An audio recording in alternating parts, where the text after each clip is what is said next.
अब आप बताइए, भैंस का खूंटा बदल देने से क्या भैंस ज्यादा दूध देने लगेगी? ये सरकार वही काम कर रही है, सिर्फ और सिर्फ ये अपनी चोरी और डकैती को छुपाने के लिए, घोटालों को छुपाने के लिए ये सत्ता और मंत्रिमंडल परिवर्तन किया जाता है। सरकार कहती थी बेटी बचाओ बेटी पढ़ाओ, उसी सरकार के शासनकाल में उत्तर प्रदेश में जाके देखिए, धृतराष्ट्र के राष्ट्र में चीरहरण करने का काम किया गया है, लोकतंत्र की हत्या की गई है, गुंडा तंत्र इस समय उत्तर प्रदेश में चल रहा है, हो रही है। तो आपकी सरकार बैठी हुई है, स्ट्रीम मीडिया क्या बात कर रही है? धर्मांतरण की बात कर रही है। इनके पास सिर्फ और सिर्फ धर्म का कार्ड खेलने के अलावा और कोई कार्ड नहीं है, इसलिए अब की बार जनता माफ नहीं करेगी। आज उत्तर प्रदेश में क्या पाकिस्तान से कोई आतंकवादी आ गया है? ये सरकार के समर्थक और बजरंग दल, हिंदू युवा वाहिनी, आरएसएस, इन्होंने अपराध उत्तर प्रदेश को उत्तम प्रदेश की बजाय अपराध प्रदेश, हिंसा प्रदेश, जाहिल प्रदेश, बेरोजगारी प्रदेश उत्तर प्रदेश के शासन में योगी आदित्यनाथ ने बना दिया है। नहीं, वही नहीं दिखा रही है कि जनता को गुमराह किया जा रहा है। आप बताइए, फ्रांस में इनकी चोरी पकड़ी गई है, अब नरेंद्र मोदी जी को फ्रांस जेल में बंद होना पड़ेगा या इंडिया में बंद होना पड़ेगा? अब इस पे भी अंधभक्त कोई जवाब नहीं देंगे। अब आप बताइए, भैंस का खूंटा बदल देने से क्या भैंस ज्यादा दूध देने लगेगी? ये सरकार वही काम कर रही है। आप बताइए, इस वक्त क्या है, नरेंद्र मोदी जी सत्ता में बैठे हुए हैं, गृह मंत्री जी सत्ता में बैठे हुए हैं, सिर्फ और सिर्फ दो ही लोगों के द्वारा सरकार चल रही है।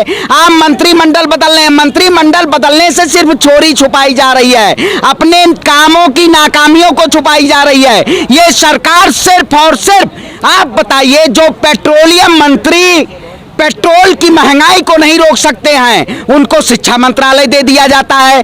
जो हमारे स्वास्थ्य मंत्री हैं हर्षवर्धन जी, उनको इस्तीफा दिलवा दिया जाता है, सिर्फ और सिर्फ ये अपनी चोरी और डकैती को छुपाने के लिए, घोटालों को छुपाने के लिए ये सत्ता और मंत्रिमंडल परिवर्तन किया जाता है।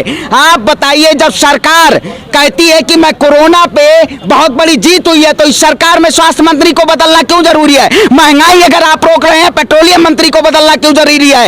आप, ये सरकार सिर्फ और सिर्फ जुल्म कर रही है, सत्ता और कुछ नहीं कर रही है, जनता के ऊपर जुल्म करने का काम कर रही है ये सत्ता। इस नए कैबिनेट ने पहली कलम से किसानों के लिए 1 लाख करोड़ का पैकेज दिया है। अब आप, इससे किसानों का नहीं, आप वही बताइए, जब कोरोना जैसी वैश्विक महामारी में देश में आत्मनिर्भरों के लिए, किसानों के लिए, शिक्षा के लिए, स्वास्थ्य के लिए जो पैकेज दिया गया था, आखिर वो पैकेज कहाँ है? प्रधानमंत्री राहत कोष में जो दान में वो पैसा गया था, वो कहाँ है? ऑक्सीजन, वेंटिलेटर लोगों को नहीं मिले, सारी चीजें आप देखिएगा। कोरोना जैसी वैश्विक महामारी में 4 लाख 5 लाख लोगों को ऐसे रोडों पे ऐसे बैठना पड़ा, उनको स्वास्थ्य और मेडिकल से वो नहीं मिल पाए। ये सरकार सिर्फ और सिर्फ जुमला कर रही है। आप बताइए, विगत 70 सालों में सरकार जो ठींगरा फोड़ती है, आप सत्ता में बैठे हुए, हम सवाल आपसे पूछेंगे या अपने जाके पूर्वजों से पूछेंगे? ये सरकार सिर्फ और सिर्फ 70 साल को वो रखती है, तथ्य पे रख के, और आज जुल्म कर रही है और कुछ नहीं है। इसीलिए इस सरकार को बदलने की जरूरत है। मतलब आप कह रहे हो इंजन बदलने, इंजन में खराबी है? बिल्कुल इंजन में खराबी है। आप जिस सरकार में आप बैठे, उत्तर प्रदेश में आप जाके देखिए, जब चुनाव आ जाता है तब प्रधानमंत्री नरेंद्र मोदी जी कहते हैं हम 9 मेडिकल कॉलेज खुलवाएंगे, लेकिन आज देश में सेंट्रल यूनिवर्सिटियां हो, राज्य में कॉलेजेस हो, सब बंद है। स्कूल कॉलेज 2 महीने से बंद है। जो सरकार कहती थी बेटी बचाओ बेटी पढ़ाओ, उसी सरकार के शासनकाल में उत्तर प्रदेश में जाके देखिए, धृतराष्ट्र के राष्ट्र में चीरहरण करने का काम किया गया है, लोकतंत्र की हत्या की गई है, गुंडा तंत्र इस समय उत्तर प्रदेश में चल रहा है। मैं उत्तर प्रदेश से आता हूँ, अयोध्या जैसी धरती से आता हूँ, ब्राह्मण के कुल का हूँ। आप बताइए, इस सरकार ने कितना जुल्म किया है, किसानों के ऊपर जुल्म किया है। हाथरस आप जाके देखिए, दलितों के ऊपर जुल्म किया है। ये सरकार मुस्लिमों के ऊपर जुल्म किया है। ये सरकार किसानों के ऊपर जुल्म किया है, शिक्षा के ऊपर जुल्म किया है, स्वास्थ्य के ऊपर जुल्म है। आखिर काम क्या आपने बेहतर किया है? आपने सिर्फ स्ट्रीम मीडिया में बेहतर किया होगा, कागजों में आपने बेहतर किया होगा, ये सरकार विज्ञापनों में बेहतर की होगी। आप बताइए, ये गमछा बांध के और देश को बहुरूपिया के रूप में लूटने का काम किया गया है। नरेंद्र मोदी जी क्या कहते हैं? धन्यवाद मोदी जी, फ्री वैक्सीन, विश्व का सबसे बड़ा टीकाकरण। अरे आप बताइए, आप ही टीकाकरण कर रहे हैं। जो सरकार कहती थी योगी आदित्यनाथ जी कि 1 जुलाई से हम 10 से 20 लाख लोगों को रोज वो देंगे, वैक्सीन देंगे। अब फिर वो वैक्सीनेशन कहां गई आपकी सरकार? जब स्ट्रीम मीडिया में उत्तर प्रदेश में हिंसा हो रही है तो आपकी सरकार बैठी हुई है, स्ट्रीम मीडिया क्या बात कर रही है? धर्मांतरण की बात कर रही है। इनके पास सिर्फ और सिर्फ धर्म का कार्ड खेलने के अलावा और कोई कार्ड नहीं है, इसलिए अब की बार जनता माफ नहीं करेगी। अभी आपने कहा उत्तर प्रदेश के अंदर दलितों पर, मुसलमानों पर अत्याचार हुआ है, लेकिन बीजेपी तो कहती है कि हिंदुओं के साथ जुल्म हो रहा है, धर्मांतरण हो रहा है, हिंदू खतरे में है। वोट बैंक की जब राजनीति होती है, जब वोट को लेके और सत्ता में बैठने का अधिकार ये सरकार करती है।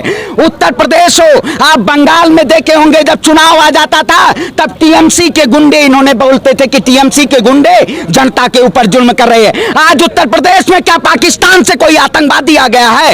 ये सरकार के समर्थक और बजरंग दल, हिंदू युवा वाहिनी, आरएसएस। आप बताइए, जब उत्तर प्रदेश में चुनाव आ जाता है तब भागवत जी कहते हैं कि हिंदू और मुस्लिम का डीएनए एक है। सिर्फ और सिर्फ वोट बैंक की और सत्ता पाने की, पहले सत्ता लीजिए, उसके बाद जुल्म करना स्टार्ट कीजिए। इस सरकार का यही एकीकरण है, लोकतंत्र का खात्मा करके एक तंत्र की तरफ ये सरकार अग्रसर कर रही है। इसलिए अब जनता आगे आएगी और सरकार से सवाल पूछेगी, आपको हटाना पड़ेगा। मोहन भागवत हिंदू मुसलमान के डीएनए को एक बता करके भाईचारे का संदेश देने का काम जब कर रही है, तो ऐसे में आपको दिक्कत क्या हो रही है? आप बताइए, भाईचारा, आज वोट बैंक है तो भाईचारा है। 4.5 साल से उत्तर प्रदेश में आपको विकास और रोजगार की नहीं बात हो रही थी। जब उत्तर प्रदेश, क्योंकि आपके पास कोई वैकल्पिक विकल्प ही नहीं है धर्म के अलावा, आप सिर्फ और सिर्फ धर्म पे ही चुनाव कर सकते हैं। आप बताइए, भगवा रंग पहनने से भगवा के पीछे वही है, चोले के आगे क्या है, चोले के पीछे क्या है? चोले के आगे आपके बस केवल झूठ बोलना है, चोले के पीछे आपका काम है अपराध है। इन्होंने अपराध उत्तर प्रदेश को उत्तम प्रदेश की बजाय अपराध प्रदेश, हिंसा प्रदेश, जाहिल प्रदेश, बेरोजगारी प्रदेश उत्तर प्रदेश के शासन में योगी आदित्यनाथ ने बना दिया है, लोगों को जाहिल कर दिया है। ऐसी सरकार की सत्ता तो 2022 में हम बदलने का काम करेंगे।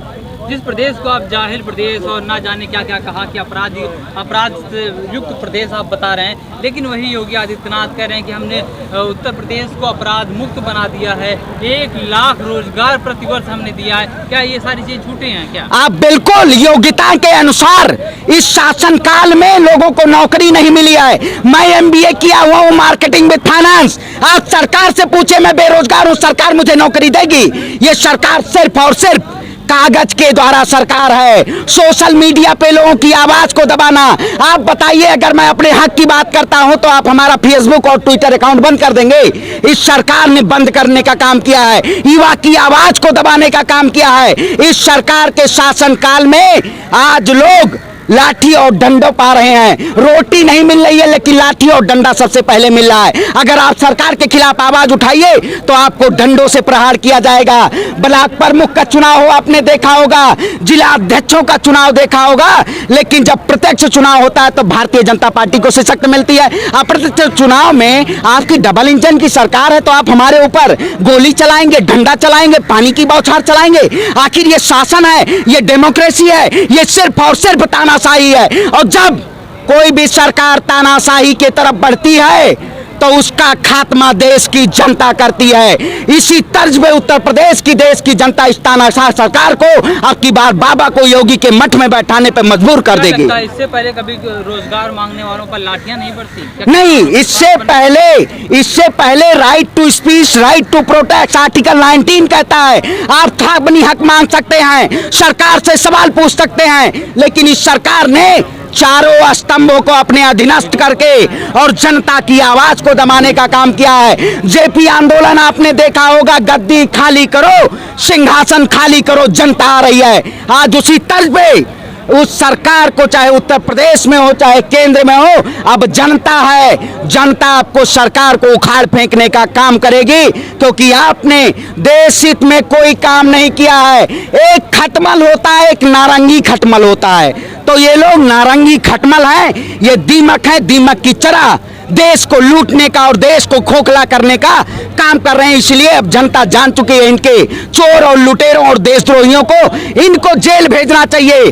प्रधानमंत्री नरेंद्र मोदी जी, आप बताइए, आप बोफोर्स घोटाले पे आप वो मीडिया में चिल्ला हल्ला करते रहते हैं, लेकिन आज राफेल घोटाले में आपके चुप्पी क्यों है? राफेल घोटाले में कोई मीडिया में बात नहीं चल रही है। आप बताइए, आप चोरी करें तो बहुत अच्छे हैं, आप चोर मौसेरे भाई, ये सरकार में चाहे जो मंत्री हो। फिर मीडिया क्यों नहीं उठा रही है मुद्दे, बोफोर्स उसके राफेल के मुद्दे मीडिया क्यों नहीं उठा रही? नहीं, वही नहीं दिखा रही है ना, क्यों जनता को गुमराह किया जा रहा है। आप बताइए, फ्रांस में इनकी चोरी पकड़ी गई है, अब नरेंद्र मोदी जी को फ्रांस जेल में बंद होना पड़ेगा या इंडिया में बंद होना पड़ेगा? अब इस पे भी अंधभक्त कोई जवाब नहीं देंगे। भारतीय जनता पार्टी के लोग, भारतीय जनता पार्टी के सहयोगी के लोग, अंधभक्त लोग, ये सिर्फ और सिर्फ जुल्म करते आए हैं, ये जनता के ऊपर जुल्म कर रहे हैं, इसलिए अब जनता माफ नहीं करेगी। कहीं ऐसा तो नहीं, आप प्रधानमंत्री जिस तरह से इस देश को वो विश्व गुरु बनाने के लिए काम कर रहे हैं, आप नहीं चाहते कि आप विश्व गुरु बने? प्रधानमंत्री नरेंद्र मोदी जी ने विश्व गुरु नहीं, इस देश को विश्व गुरु बना दिया है, जहरीला देश बना दिया है। आज जाइए उत्तर प्रदेश में, आप जाइए, अगर बोल के खड़े हो जाइए, हिंदू मुस्लिम को लड़ाने का काम किया गया है। आप मुस्लिम मोहल्ले में चले जाइए तो हिंदू को नहीं देखना चाहता है, हिंदू मोहल्ले में चले आइए मुस्लिम को नहीं देखना चाहता है। रंग भेद के नाम पे इन्होंने बांटने का काम किया है। आप बताइए, अभी तक आज तक ऐसी देश में कभी था कि अगर मैं कोई गमछा रख के मेरी कोई पार्टी वो कर सकता है? इस सरकार के शासनकाल में अगर आप हरा गमछा रख लिए तो आप उसके हरे रंग के मालिक हैं, अगर पीला गमछा रख लिए तो उसके रंग के मालिक हैं। रंग भेद करने का काम किया है इस सरकार को, इसीलिए अब नस्ल भेद करवा देंगे, क्योंकि भारतीय जनता पार्टी में अब बताइए, हेमा मालिनी हो, जब महंगाई, आप बताइए, किसान जब रोडों पे बैठा हुआ था तब कि हेमा मालिनी, कंगना रनावत अपनी आवाज बुलंद करती थी, लेकिन आज उत्तर प्रदेश में महिला का हनन किया जाता है, महिला का चीरहरण किया जाता है, तब स्मृति ईरानी, हेमा मालिनी, स्वाति सिंह, ये सारी जो विधायक और केंद्र में जो मंत्री आके चुप्पी क्यों साधी हुई हैं, इनको चुप मौन क्यों है? क्योंकि सत्ता, कुर्सी और चाटुकारिता करने का काम कर रहे हैं ये लोग, इसलिए ऐसे चाटुकारिता को, ऐसे देश को खोखला करने के लोगों को अब देश की जनता माफ नहीं करेगी। देश की जनता सत्ता को उखाड़ फेंकने का काम करेगी अब की बार।